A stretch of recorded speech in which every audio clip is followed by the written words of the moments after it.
to the DolphinsTalk.com podcast, the longest-running Miami Dolphins podcast on the internet. We're always in control, and when you say Miami, you're talking to my ball. 'Cause we're the Miami Dolphins, Miami Dolphins, Miami Dolphins #1.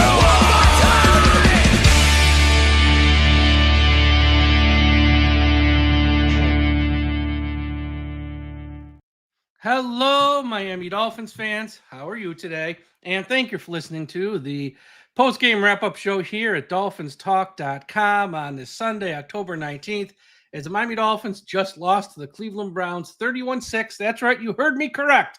The Miami Dolphins went to Cleveland, Ohio, and played a team that hadn't scored more than 20 points in the game. And since last season, they put up 31 points and beat the Miami Dolphins 31-6 in a game that really wasn't even that close. Tom, how you doing today? Great. I'm terrific, Mike. I've never been happier. I love coming on here and talking about this football team. It's my favorite thing to do every week. Yeah, it becomes harder and harder each week. I'm not surprised they lost, but am I surprised in the manner they lost? Yeah, a little bit. And that's really what this comes down to. It's just, once again, it's not that they lost, it's how they lost. And we've said that, week 1 versus the Colts. We said it week 2 versus the Patriots. We've said it versus, a lot of games this year. It's not that they lost last week. It's how they lose. In this game, once again, no show. No one showed up, and the Dolphins lost. And we'll break it all down. But before we get to that, quick shout out to our sponsor, Caneswear.com. Everyone go to Caneswear.com. If you need anything for a South Florida sport team, whether it's the Miami Dolphins, the Florida Panthers, the Miami Hurricanes, man, what a bad week for the 2 football teams of Miami, the Miami Hurricanes, the Heat, or the Marlins, Caneswear.com is the place to go. Now, we were in the store last week. It's awesome. And I know some weeks you have a little tough loss here, tough loss there, or for fans of Dolphins, it seems like a lot of tough losses. But, we're not leaving our team. We might vent. We might complain, but we're not going to leave our team. If you need something for the holidays, need something for yourself, go to Caneswear.com. If you're in South Florida, 2655 South University Drive in Davie, stop by. Say hi to Brett and everyone there. It's an awesome shop. So Caneswear.com. Also, shout out to everyone listening at the I Am a Miami Dolphins fan Facebook page, run by the great and talented Carlos Hernandez. If you like us, but you're tired of hearing about the Dolphins, Dolphins Talk Extra, Patreon.com/Dolphins Talk. Friday, this upcoming Friday, we're having a happy hour show. Josh, Aaron, myself. You can come on a show like this live, but you have to be an extra member, and you can vent or talk about anything the Dolphins or anything non-Dolphins. And for those of you watching us live right now on YouTube, smash that like button, subscribe to the channel, and leave us a super chat. Super chats are the best way to support the site. If you put up a super chat at the end of the show, we will share it on the screen and answer. Okay. News from this game. Number 1, tight end Darren Waller left the game with a pectoral injury. He did not return. We don't know how serious it is. Those are always kind of scary. Those can keep you out for a while. We'll see what's going on with Waller, I'm sure, in the coming days. Prior to the game, it was announced Quinn Ewers moved from third-string quarterback to second-string quarterback, got in the game today once Tua threw his 3rd interception. And per the Miami Herald, they're reporting, they said that the Miami Dolphins like his arm. He has worked hard, very hard all season, and he's done well on the scout team. And they feel, if he needs to play in the game, he's ready. And today he was called upon, 7th-round rookie in his first game. It wasn't awful, it wasn't great. It was what you expected. But, he's now surpassed Zach Wilson on the depth chart. So there's that. All right, Tom, 31-6. Share your thoughts.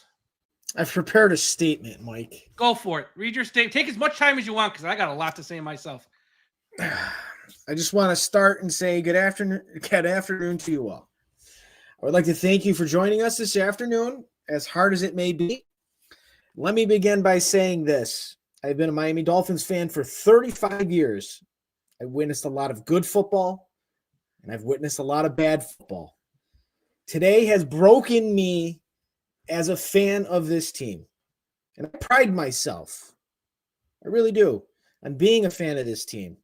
I work with my esteemed colleague Mike here at Dolphins Talk as a podcast and a writer, and I have for 10 years. And people are wondering, man, why the hell are you still doing it? It's because I love talking about them, good or bad.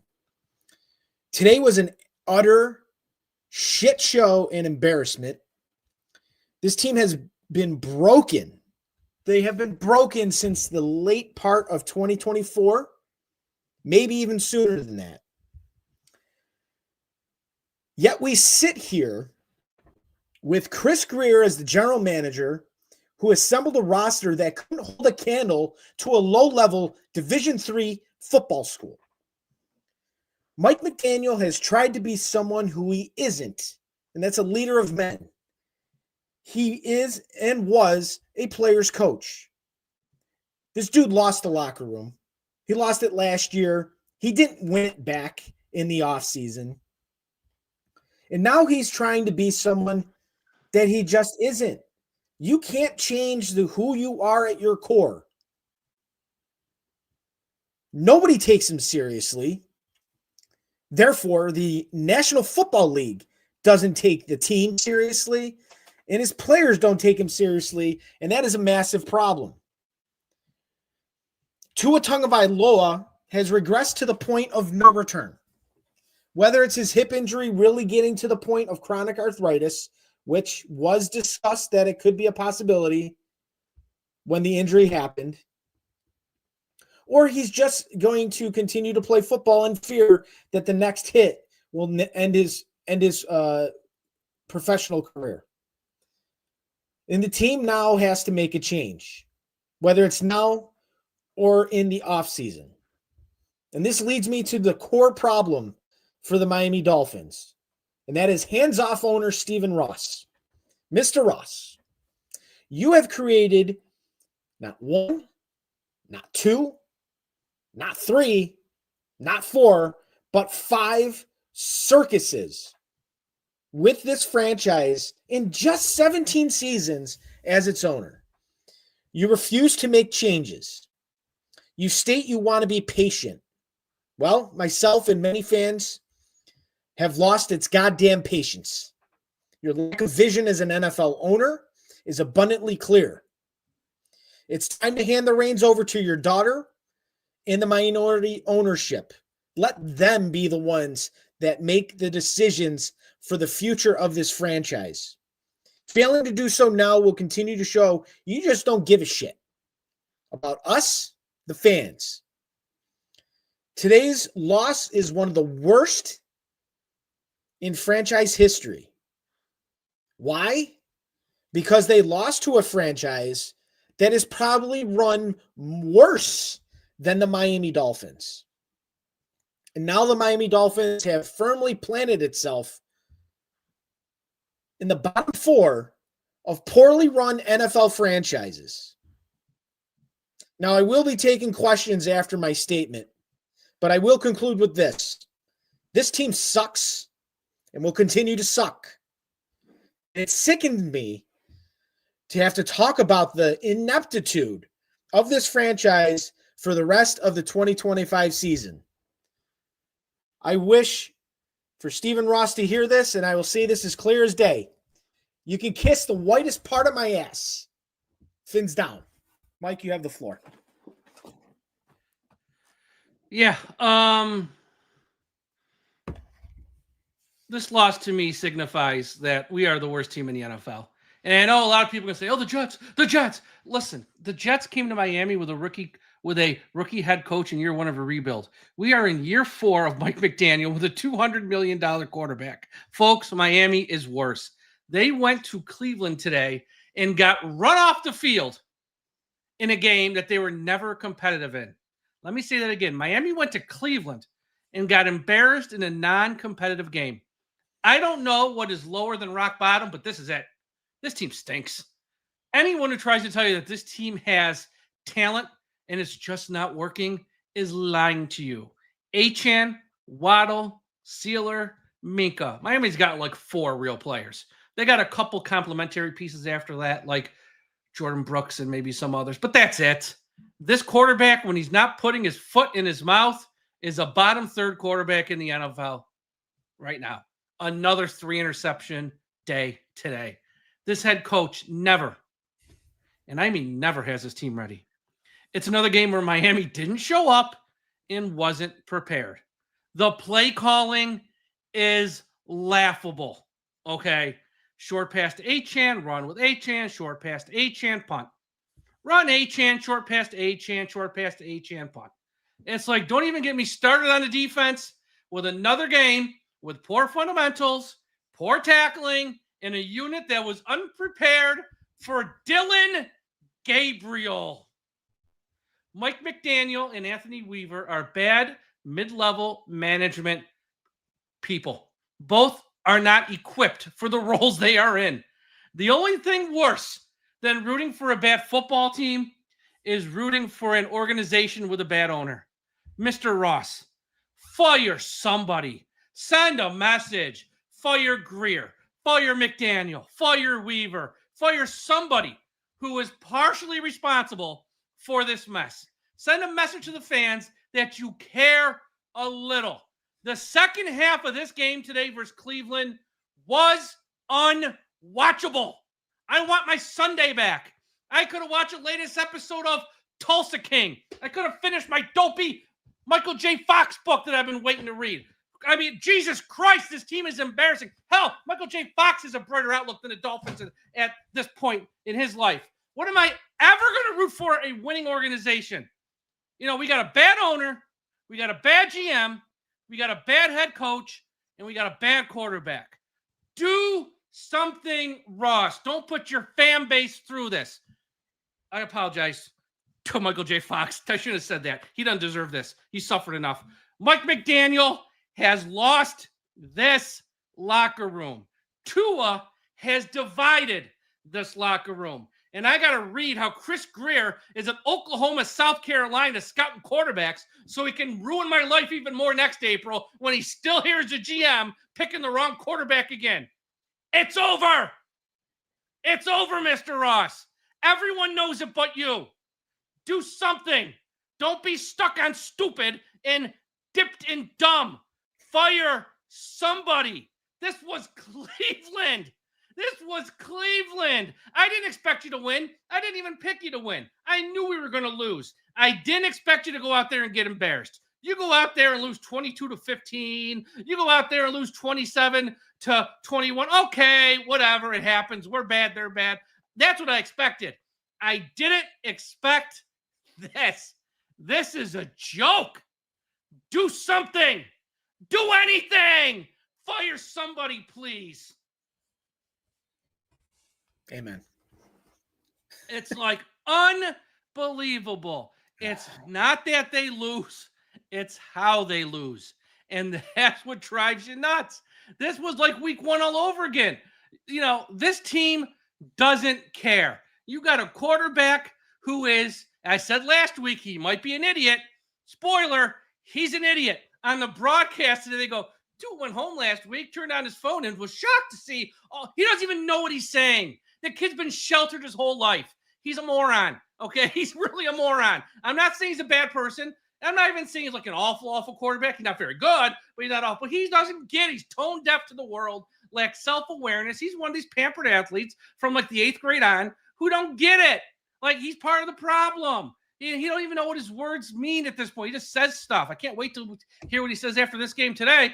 I'm sure it'll be something dumb, though. And you got the head coach. God love him. He's trying. But, man, it's over. Like, they stopped listening to you. It's over. How Anthony Weaver is still employed, I have no idea. Like, we can't even fire Anthony freaking Weaver.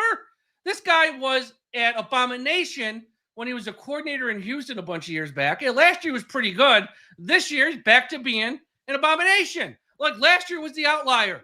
Fire him. Do something. I mean, good Lord, how many times do we have to watch this? We are like Romper Room. We don't want to fire anybody. We don't want to fire anybody. It's like at some point, someone's got to pay for this. It's like, and you know, I know it sucks. Here's the real problem, Tom. Someone lied to Mr. Ross and said, you know what? Yeah, you gotta extend Mike McDaniel last year. And Mr. Ross is probably sitting there going, you just told me to pay this guy. Now you're telling me to fire him? It's like, yeah, I'm sure he is, pissed and snippy, and he probably doesn't want to do it. And, you have to eat that money. I get it. But fire the person who lied to you then. whether it's Tom Garfinkel or whoever, I don't know. Fire that person too when you're firing McDaniel. It's like they're not going anywhere. Folks, this is like, I love when fans go, oh, we got some winnable games there. Because no, we don't. We're the winnable game for everyone else. I was at Bowl Campers last week. Robert Burns, who does a pregame show. God love him. I just sent him a text. You're paying next year. He's like, oh, we're not losing to Cleveland. Come on, Cleveland. I go, we're worse than Cleveland. No, people don't realize this. Like, we're worse than Cleveland. We are worse than everybody right now. It's like, good God, the quarterback can't play. The head coach don't know. Literally, the play calling. We do nothing. We do nothing. And it's like, and I feel bad for the fans. I'm one of them, but I feel bad for these other fans. Like, I was around in the 80s. For these younger fans who never saw any winning, it's like, they get their hopes up every year, and they get a kick in the nuts. Then they get another kick in the nuts. Then they get another kick in the nuts. It's like, good God. And next week, Atlanta. How many yards you think Bijan Robinson's going to have against us, Tom? 200, 250? I would bet the over on 175 easily. I'm sure that's going to be like minus 150 though. Ain't going to pay much, but you know what? Easy money. Easy money. Easy money. I mean, good God. Go ahead. Like you said, Mike, something has to happen, but it takes someone to actually give a shit about where this franchise is heading to be able to actually make that decision. And it's not supposed to be just one. If you fire one, you fire the other one that goes with it. Chris Grier, Mike McDaniel, get them both out of here. And when it comes to Anthony Weaver, you can only say so much. He was dealt a pretty shitty hand regarding the secondary, but for some reason now the guys up front can't tackle. Guys are in it for themselves. You see guys like Jack Jones trying to punch the ball out and then just gets steamrolled by running backs, gets punked by wide receivers in the red zone. It's a joke. It's an absolute joke. Guys are playing for themselves defensively that are on 1-year deals. And that's what you're dealing with when you run a franchise, when your best scenario is you're signing guys to 1-year deals. What do you think those guys are trying to do? They're trying to make their paycheck. So they're in it for themselves. This is how the organization is being run. We were told, it's going to be a reset year. Thank you, Cameron Wolf, for telling me I'm an idiot because I didn't think that was going to be the case. It's 100% the case. But you know what? It can't be a soft reset. This has to be full-on Nintendo style push and hold down, start and reset at the same time because this franchise is spinning its wheels and it's going nowhere quick.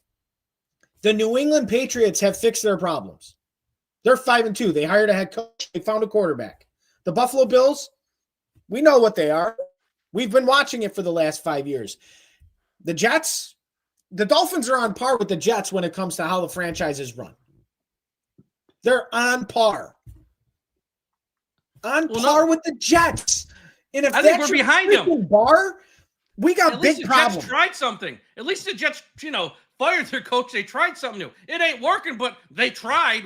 We don't even try. We don't even try. We keep thinking, oh, don't worry, he'll fix it. He ain't fixing it. This guy can't fix it. There's a reason no other team wanted him 4 years ago. There's a reason no other team interviewed him 4 years ago. There's a reason we're the only team that had to settle for him 4 years ago because no one wants us. No one wants him. We're like the two ugly kids at prom in the corner. I mean, that's what it is. It's like, Jesus. It's like, it's over. And I'm sitting here and I see on social media, which I'm not even going to give them air and like say names and stuff. People still defending Tua. Well, you think the quarterback's the only problem? No, but he's part of the problem. When your $200 million quarterback is part of the problem, that's a big effing problem. Yeah. Good God. I don't care what the cap hit is. I don't care what the cap hit is. We are not a quick 1-year rebuild.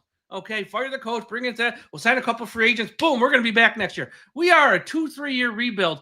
Take the cap hit post June 1st, split it up. I don't care. He can't be here. All this guy does now is divide the locker room and throw interception after interception after. He can't be here. Okay, he can't. Let me get my bag of potato chips. Hang on. Yeah, get Quinn Ewers. in a competition with someone you draft in round 1 or draft in round 2, or don't draft someone. Say you want to take an offensive lineman top of round 1, or you want to take a pass rusher top of round 1, or God forbid, take a cornerback at the top of round 1. Fine. But have Quinn Ewers compete next year with sign a vet. I don't know who's ever out there. Joe Flacco will still be playing. Go for it. Figure it out. But you cannot bring this guy back. And anyone who tells you they have to bring him back is an idiot. You can't. It's over. It's done. I mean, this guy, you're 1-6 now. He can't throw the ball to the right team. He threw costly interceptions at the end of the Patriots game, at the end of the game against the Bills. The game last week, Chargers, not his fault. Okay, he still threw 3. Today he threw 3. It's like, it's getting worse. This ain't getting better. You want to bring him back because of salary cap. Who cares about the salary cap? What are you doing as an organization? Are you worried about the cap, or are you worried about, let's get the right guys in place to figure this out? And next year's going to suck anyways, okay? Newsflash, spoiler, it's going to suck next year. Let's suck without him and take the cap hit and just move on. At some point, and it's not all him, but he's, there's 3 key components: Greer, McDaniel, and Tua. I value them each as a third. And we got to get rid of all 3. 1/3, 1/3, 1/3. But this today, I don't know if Ross will do anything. I mean, I honestly don't. Once again, we got Chris Greer in South Carolina scouting quarterbacks. I mean, even if he, like, I still think McDaniel's getting fired. Now, they've said it's happened after the bye, or the week of the bye, or after the season, and I'm fine with either one of that. But this might get him done tomorrow morning. Like, when we wake up tomorrow, Josh Moser, go get him. Lean in. Josh, you ain't kidding, buddy. I am done playing nice. They got me so mad, I insulted Michael J. Fox by mistake. I love Michael J. Fox. I bought his book. Buy his book. It's a great book. I'm only about 5 chapters in, but it's great so far. Yeah, they got me so mad, I insulted the great Michael J. Fox. Here's the deal. He got to go. They all got to go. And this week, someone has to go. The easiest one's Weaver. I don't know why they just don't do the easiest one and get rid of Weaver. It's, anyone who thinks Anthony Weaver's getting a head coaching job hasn't been paying attention. No, he lost his chance. He had a great chance last year. He had a great. Oh, we lost Tom. Tom's internet. And let alone maybe a defensive line coaching job somewhere. That might be it. You're not playing a compensatory game with Anthony Weaver. Tom, you're going in and out, buddy. Out of here. Get McDaniel out of here. Fire Butch Berry into the sun. Okay. Yeah, he was get him great. Out of here. And then the guys that are up front, the Austin Jackson, the James Daniels, sit them the rest of the year. There's no point. There's 0 point. There's no sit point them the rest of the year. There's no point in bringing any one of these guys back. Jason Sanders, I think, unfortunately, he's played his last game with the Dolphins only because his other kids played so well. He's one of the few bright spots we've had this year in Riley Patterson. So I'm good there. Austin Jackson, I don't want to see here anymore. I just don't want to see him anymore. He can just go away. James Daniels, might as well just rest him up for next year because they're going to need him next year, I guess. But there's no reason to bring anyone back. Like, play the kids. Like, seriously, play the kids. And we're going to be at a point soon where it's probably in our best interest to play Quinn Ewers the rest of the year. Now, again, what I said about the quarterback is what I hope. I don't know if that's going to be the approach they take. But even if they do want to bring him back next year to it, which go for, it's just going to make for a more toxic environment, no matter who the head coach is, which is going to be great trying to land a head coach when you got a toxic environment. Just play the kids at this point. Play Quinn Ewers if you want. Maybe not next week, but once again, after the bye, when you're probably 1-10 or something, yeah, go for it. Play them. There's no reason not to. Let's see what we got. And it can't be worse. I know some fans think, oh my God, Quinn Ewers thing. What are you watching with Tua? He just got outplayed by Dylan Gabriel. Okay, Dylan Gabriel. The Browns hadn't scored 20 points in like a year. They had 17 at halftime. They put up 31 for the game. This thing is a disaster. Literally, someone's got to be fired by Monday morning. I don't care who. I don't even care who. Just fire someone to show me you care. Well, they still haven't. They've had weeks to do this. They have weeks to do this, and they still haven't fired anybody yet. So you may as well at this point write it out, let this team crumble in front of our eyes, get to 1-16, hope the Jets get a win or two. And then you have the pick of the litter of future quarterbacks. We can have conversations regarding. As of this moment, and it's only 4:28. The Miami Dolphins hold the second pick in the draft. We have surpassed the Titans. We have surpassed the Saints, with them both losing today. We surpassed the Browns. Only the Jets are in front of us now. Here's the pot. If you're hoping for pick number one, here's the positive. We play the Jets again. We also play the Saints, so we can get a little bit of separation there. And also the Jets have to play the Saints as well. We need, I've said I don't think Miami's getting to more than 3. I think 3 is Miami's ceiling. I think they could beat the Jets. They could beat the Saints. I look at the rest of that schedule. They're not beating Cincinnati. They're not beating Tampa Bay. They're not beating the Bills. They're not beating Washington. They're not beating – even the Ravens have struggled. By that point, Lamar will be back. He'll run through our defense like Taco Bell through someone who hasn't had it in years. They're going to run right through them. So I'm not worried about those games. We're going to lose all them. We're going to lose at the Patriots because it's going to be, snow. We're going to lose all them. The only 2 winnable games are Saints and Jets. And if we're playing Quinn Ewers by that time, because both are in November, I believe, one might be in December. I can't remember off the top of my head. There's a good chance we lose them both. But, yeah, Miami right now holding the second pick of the draft. And, right now I think there's 3 quarterbacks that are interesting. And I can't believe we're talking about this on October 19th. I think in no special order, Mendoza, Indiana, Moore at Oregon, and Sellers at South Carolina is interesting only because he's the best of the 3, but he might have to sit for a year, which those other 2 probably don't have to sit for a year. But I'm fine sitting for a year. So there's that.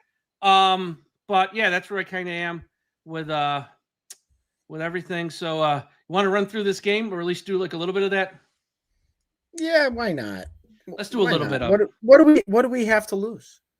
Yeah, let's point out all the mistakes. Not all. We'll be here all night. Yeah, I want to have dinner with the wife and kids. Eventually. Tom, just think last week this time we were relaxing in South Florida, going back to the Hard Rock Hotel and Casino. Yeah, they lost and it stunk, but we were relaxing. And now a week later, we're here yelling up north here in our old cold and rainy weather. Yeah. I already miss Florida.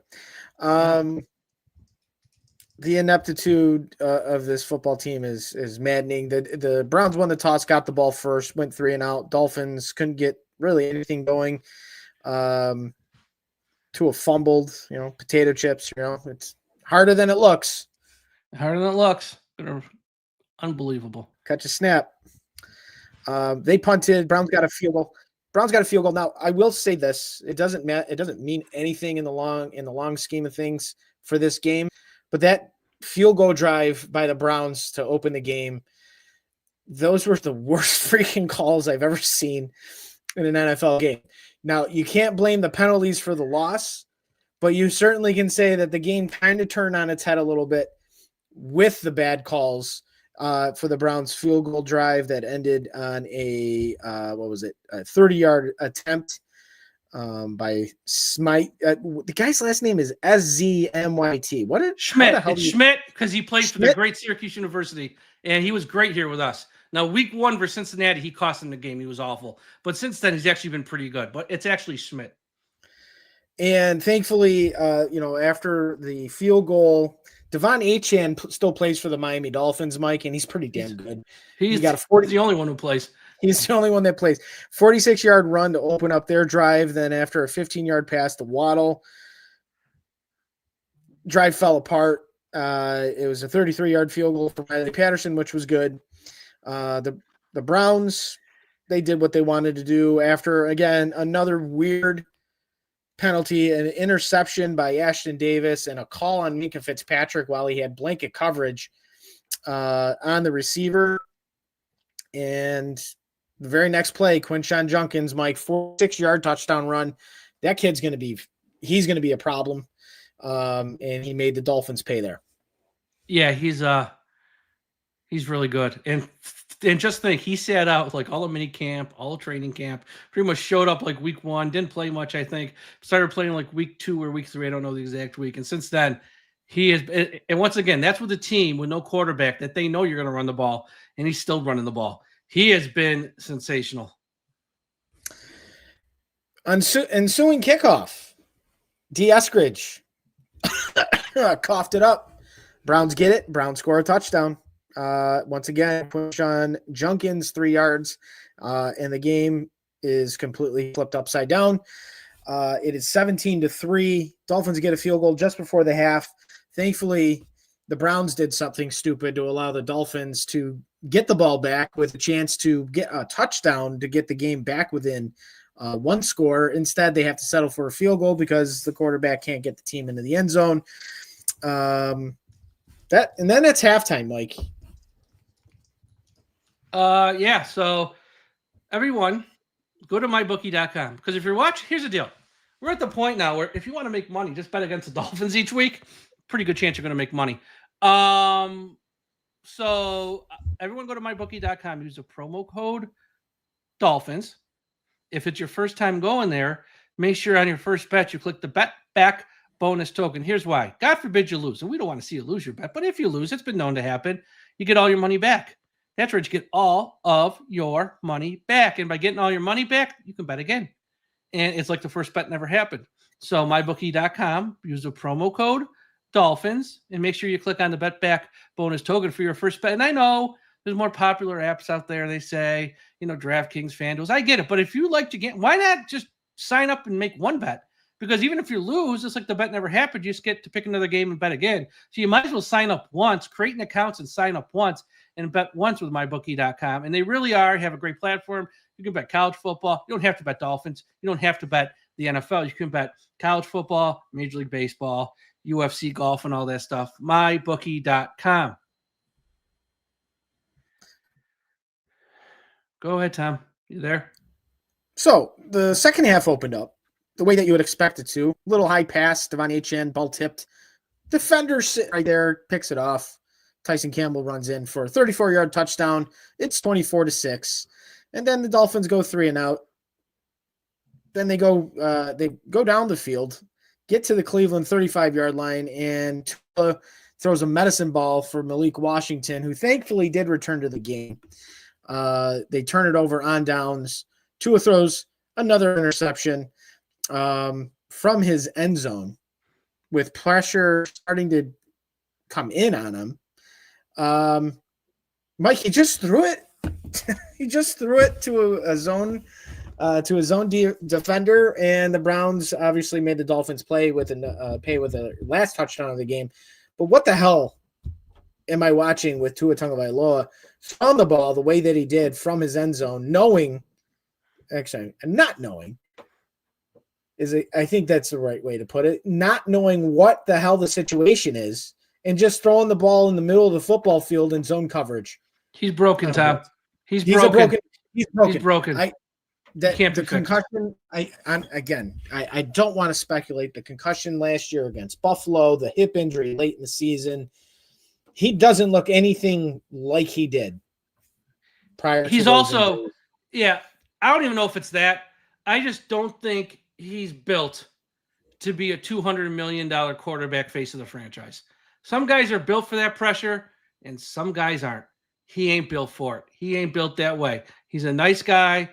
I think by nature, he's a quiet guy up until what we've seen recently, because I don't think that's him by nature. I just don't think he's built that way. I think, I don't watch the NBA, but, I've seen Shaq and Charles Barkley say some guys ride the bus, some guys drive the bus. He's a ride the bus kind of guy. He ain't a drive the bus. He ain't a leader. He ain't a face of the franchise. He ain't a franchise quarterback. He wants to be, part of the process. He doesn't want to be the process. And, he's just not built that way. He ain't built for this. He ain't built for this. And I'm going to read you 2 things that have come up online. Kim Bokamper, CBS 4, Kim Bokamper on Tua Tagovailoa. And I quote, maybe the worst game I've ever seen by a quarterback in the National Football League. That's Kim Bokamper, works the sidelines for the radio broadcast, saying that was the worst one. And Kim Bokamper's, spoiler, old. He's seen a lot of football. Maybe the worst game I've seen by a quarterback in the National Football League. Mike Greenberg of ESPN. This isn't about him, just the Miami Dolphins overall. The Miami Dolphins and their quarterback have officially cratered after the week they had. The response is telling. There's no way to run this back out again against Atlanta next week. Literally everyone on planet Earth with a brain knows that Ross has to do something this week. If he's not going to fire someone, then you got to bench the quarterback. You pick one. You got to fire McDaniel or bench the quarterback or fire Greer. I think that would be good enough too, but then it probably ain't going to happen. So, all the responses are coming out now. You can go on, but I just wanted to read those two because it's like, this is going to be, if you thought last week was ugly, the next 24 to 48 hours are going to be uglier. Yep. You can tell a franchise is broken when the quarterback and the head coach barely speak anymore. Have you noticed that? Well, I mean, yeah. But no, in all seriousness, the guy that went to bat for Tua was Mike McDaniel. Fast forward 3 years, there's just like no communication. I think it was 2 weeks ago or even last week, Tua, I think, threw Mike McDaniel under the bus. Maybe it's been multiple weeks, but either way, it's broken, and you have to get rid of the guy that's running the franchise right now. McDaniel on the sidelines, he's got to go. He's got to go. And right. if it's not going to be him, it's got to be somebody else, like you said. But if it's not McDaniel, you're scapegoating somebody else, and that scapegoat most likely is Anthony Weaver, which to me is logical, but at the same time unfair. All right, we got more from Kim Bocamper. And he said this on CBS 4 in Miami on their post-game show. Kim Bocamper said he saw Miami Dolphins owner Mr. Ross and CEO Tom Garfinkel walking down the hall and not looking happy. Well, welcome to the club. Yeah, right. We've been walking not happy for quite some time. But again, you have Stephen Ross at a road game, Tom Garfinkel at a road game in Cleveland, nonetheless. Well, they go to all the road games. But making it a point that they are walking not happy, well, welcome to being a fan of this freaking football team for the past 25 seasons. Yeah. Welcome to it. Yeah. But something's got to happen. So, I mean, if they're walking towards the locker room at this point, they better go to the visitor locker room, pull Mike McDaniel into the office and say, we'll fly you home. After that, you take an Uber. Yeah. I mean, look, it's a sad part of the business. It is. Really? I mean, no one really enjoys seeing anyone gets fired. I know right now, like, we're fired up and a lot of fans are all fired up. In the NFL, if you're going to be a head coach, right? If you're going to be a head coach in the NFL, the day you take the job, you're probably like, very few people are like Andy Reid. Even he got fired though at Philly. Very few people are like, you can leave on your own terms. Very few. You got to be the elite of the elite. Pete Carroll even got the X. I mean, Bill Belichick even got the X. You are only a very hired. Nice way to get the X, but yes, he got the some X. of them get it done in a very nice way, but they still get the X at the end of the day. Our legendary coach Don Shula was told nicely, retire, or pretty much was what he was told all those years ago. So it stinks. No one gets any joy in it. But let's not also forget these guys are paid a king's ransom for this job, and it's not like they're going to go home broke. Okay, yes, it stinks. It's a little bit of a public humiliation for like a few days, but then everyone moves on with their life. Mike will get another job, not as a head coach, maybe, but he'll get another job. He'll be fine. The world isn't going to, fall off its axis. It'll be fine. And let me say this right here. I saw today on social media, a lot of fans, we got to hire Chris Shula. Why? How is he qualified to be a head coach? If you're hiring a guy based only on his last name, you're an idiot. Now, he might be failure. He might be qualified to be a head coach either now or in time. Sure. Miami's not the place for it. It's the same reason that the Yankees won't hire Don Mattingly as their manager, because they don't want that one day to come where they have to fire him. You don't want to fire a legend, because then Not only then, you piss off the legend and you piss off the fans who love the legend. If you hire Chris Shula and the day comes, what owner, whether it's Ross or someone else, or it wants on their resume, I fired a Shula. I mean, it'd be the fan. There's gonna be a segment of fans who aren't gonna care. Like, you fired a Shula. Like, it's he can be a head coach somewhere else and make his name somewhere else. In Miami, it'd be a very bad idea. Now, if he wants to come here as a coordinator or that's different. That's totally different. As a head coach, it would be because here's what's going to happen. Every game, starting with game 2, Don Shula, 346 wins and 124 losses. Chris Shula, 1-3. Chris Shula, 1-4. Like, every week, you're going to see that graphic. That's not fair to him. That's not fair to him. He shouldn't have that, especially if he's in Miami. If he's somewhere else, he won't get that graphic on the TV. In Miami, you're going to get that graphic. Yep, I agree. Let him continue to grow. I think he's doing a hell of a job with the Rams. Someone else can hire him. That was now. on full display today in London. Yeah, I mean, someone else can hire him. Dolphins need a fresh. Tom, you're going in and out big time. Your internet's all locked up. Last few head coaches of the Miami Dolphins was never a head coach. He was an offensive line coach. Joe Philbin, offensive line coach, offensive coordinator, quarterback coach, never a head coach. Adam Gase, offensive coordinator, never was a head coach. Brian Flores, defensive coordinator, never was a head coach. Mike McDaniel, run game coordinator, offensive coordinator, never was a head coach. Those are the last. Oh, I'm sorry, Cam Cameron. Let's all go back to freaking Cam Cameron. Never was a head coach. It's got to stop.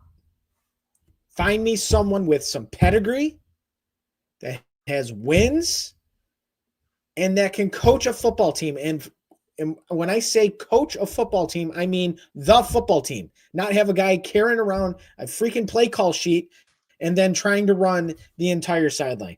Don't work. Yeah. They've Let's tried dive it. into the, it's failed. It's time to find someone who can do it. Yeah. Let's dive into the team stats time because you're going in and out here a lot. So let's start to bring this baby home. All right. First downs 15-12 for Cleveland. Miami 1 of 13 on third down. Browns 4 of 11. Miami was 2 for 4 on fourth down. Who cares? 57 plays for the Dolphins to 53 for Cleveland. Total yards of complete ineptitude. The Dolphins 219, the Browns 206. Total drives, Miami 12, Browns 11. Yards per play, Miami 3.8, Cleveland 3.9. Passing, Tua Tagovailoa was god-awful, but as a whole, the quarterback 17 of 31 for 120 yards. They were sacked 4 times for 33 yards of loss. Dylan Gabriel, 13 of 18 for 102 yards. He was sacked twice for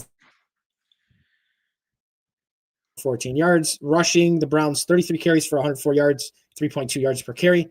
The Dolphins 22 rushing attempts for 99 yards at 4.5 yards per carry. Dolphins 0 for 2 in the red zone. Browns 2 for 3. Penalties, big story in the game.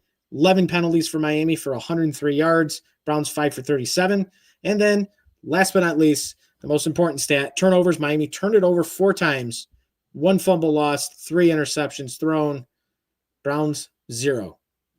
Possession time 31-45, and for Miami 28-15. I don't even want to do game balls, Mike. Well, I mean, there's only one guy to give it to, and we're each going to give it to the same guy. So yeah, it goes to Achan. That's it. I mean, who else are you going to give it to? We're done. I mean, that's it. I mean, no one else to give it to. So It is what it is. So yeah, it's unfortunate. I mean, it's not. Be prepared for trades this week, people. Be prepared for trades this week. Yeah, and I love it too. When Mike McDaniel, he gets up at his podium, like yesterday or on Friday. Baseless. It ain't baseless. No, you got come on. Now maybe the Waddle one is, maybe the Achan one is, but it ain't baseless. First off, the Waddle one, if anyone actually read the report, which I don't think many people did, was said that the Giants were going to call Miami. It wasn't that Miami's looking to trade Waddle. The Giants can call Miami 100 times. They're entitled to do that. So that one isn't baseless. All we'll say the Giants are going to call and inquire. Now, if Miami doesn't want to trade him, which it sounds like they don't, great. But once again, if the Giants want to offer a first-round pick, but by Waddle, you're gone too. You got to be an idiot not to do that. But the point is, none of this stuff is baseless, okay? I also didn't mention at the top of the show today, Matthew Judon, inactive today, which to me, some people, he just stinks. Oh, maybe so, but he's been active every other game. So I'm thinking this might be a sign he could get moved this week. And I know, what are you going to get, 7th-round pick? I know, it ain't much. What are you getting for Chubb, a 6th or a 7th? What are you getting for Phillips, a 5th or a 6th or a 7th? That's all you're getting for any of these guys. You're not, but it's like none of this stuff is baseless, okay? All these reporters who report every story right about every team, now you're saying Rappaport, Rossini, they're all making stuff up about the Dolphins. That's what I love about Dolphins fans. Every report that they put out about someone else is true. When they report something about your team, it's fake. They're like, no, their head coach, Dan, all he's got to say is, look, it's not for a few more weeks. Everything's being evaluated. That's it. Don't stand there and say it's baseless. You know why? When you do trade someone now, they're going to say, hey, Mike, you said it was baseless. Now what do you say? You look like a fucking moron. You guys don't know how to answer questions. Yep. It's so discouraging, Mike. But we are going to have shows the entire week. Oh yeah, we're back here with my smiling face on Wednesday night. Yeah, good talk. We're going to talk about it. Yeah, and look, I saw when the Tennessee Titans fired their head coach. Some of these, NFL insiders, and that's their job. They're putting out the names of candidates, and you see the names of candidates. And, I know some fans go, oh, they all stink. Who do you think Miami's going to be going after? Same group. Okay. So I understand that list is not very exciting, but there's a couple names that are exciting. And I'm telling you right now, and I'm sure we'll talk about this in the next few weeks, there's a couple names in the college ranks that could be very exciting. I know no one thinks about that because they don't want to talk about the guys in college. There's if we got someone like Marcus Freeman, I take Marcus Freeman leading this team. That's a leader of men right there. Look what he went through this year. First off, national championship game last year against a great Ohio State team. Okay, starts 0-2 this year against two very good teams they lost against. Not like they lost against St. Mary's Tiny School for Girls. And then they come back and they've run the table since, and they look like one of the best teams in the country. Give me someone like that leading this team. Okay, I'll take that. There's a couple names in the college ranks that would be worth looking at. Or again, my top choice is either Mike McCarthy or Rizzi, because I think we need a grown-ass man in this job. Someone who ain't gonna put up with this freaking romper room nonsense. Don't want to hurt anyone's feelings. You got a freaking quarterback. I turned on my phone. I know what happened. I don't know what happened. You freaking threw your old team under the bus, you moron. Guys, you must not have graduated from Alabama. We got some super chats before we sign off, Mike. Yes, I know. I forgot. I'll go through. Let's start at the top. From kickback, Tua, 12-23, 100 yards, 3 picks, 2 sacks, 24.1 quarterback rating. So for all the Tua supporters who go, look at his quarterback rating. Yeah, that went right through the ground. Another one from Kickback. Kickback, thank you, man. You're killing it today. Greer broke this franchise worse than we ever thought Ireland did. I take Jeff Ireland back tomorrow. I'd actually take him back tomorrow at this point. Yep. Big Gary says, preach it. We will. Don't got to worry about that, Big Gary. Winged Ninja 89, unprecedented territory. Greer to hire is let's hope not. As you know, yeah, we can't get to that unprecedented. Here's the deal. Here's the deal with Greer. Here's the deal with Greer. I don't know if he's getting fired, but I don't think he'll be the GM. And if I was the owner, no, not me, because I would just want to fire. But say Ross doesn't want him fired, you say, okay, we'll give you a such and such job with such and such type of job title, and it's a work from home job. You never have to come in. See you, Chris. Paychecks in the mail every 2 weeks. That's it. Just tell him it's a work from home job. You don't have to come in anymore. If he really doesn't want him fired, which I don't know why he wouldn't at this point. Phil, this loss was worth for Mike and Tom to go scorched earth. Yes, it was. And once again, I am sorry to Michael J. Fox. Pride 909. You have to fire the coach and quarterback. Can't keep one because no one's going to come in here. That's right. No one's going to. That's the thing people don't understand. Firing McDaniel and firing Chris Greer is only half the battle. Who are you going to get to replace him? Now, if you're picking first or second, that's great. Look, I'm going there. I can pick first or second. That means I can reset the franchise on my vision. They're going to come in there. If you're a head coach, if you're like a big name, head coach, say Mike, someone like Mike McCarthy, he might want to handpick his own general manager. That's fine. He's earned that. Or someone who's a big time GM's going to come in and go, let me run the search for the head coach, and I'll tell you who we're looking at. Like, that's fine too. But you're not going to get those top names if you tell them, oh, yeah, you got to sit with Tua for a year and, screw that. What else is open? Tennessee's looking better. What other jobs are open? They're going to go to someplace better. So, yeah, there's that. Thank you, Fred. And thank you for everyone who sent in super chats. Much appreciated. We love you guys. You're the best. But I got nothing more to add, Tom. No, I'm all set. It might be an eventful here a few hours. It might be an eventful 24 hours here. We'll see. Now, I'll say this. If we don't hear anything by like noon Monday, nothing happening. Because if you are going to make a change, you got to do it somewhat early tomorrow so everyone kind of knows the plan for the upcoming week. We'll see. It's either you make that change tonight or it's going to happen tomorrow morning before 12 o'clock, like you said. If nothing changes, Dolphins are the status quo, baby. On to Atlanta. Where Michael Penix and Bijan Robinson are going to go absolutely insane. Drake London's going to have the game of his life. You might even see something from Kyle Pitts, and he has been the Pitts. You might see something from him. But that's all for today's show. Thank you all for listening. We really do appreciate it during these venting sessions. Like Tom said, we'll be back all week with shows, so be on the lookout for that. Be sure to follow Tom on Twitter at DolphinsTalk.com. Follow myself on all social media platforms at DolphinsTalk. Check out the website, DolphinsTalk.com.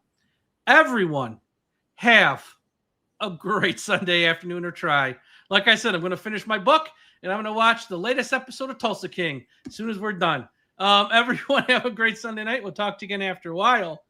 And please, as mad as we are, we still must fight to put an end to highway profanity. Fins up.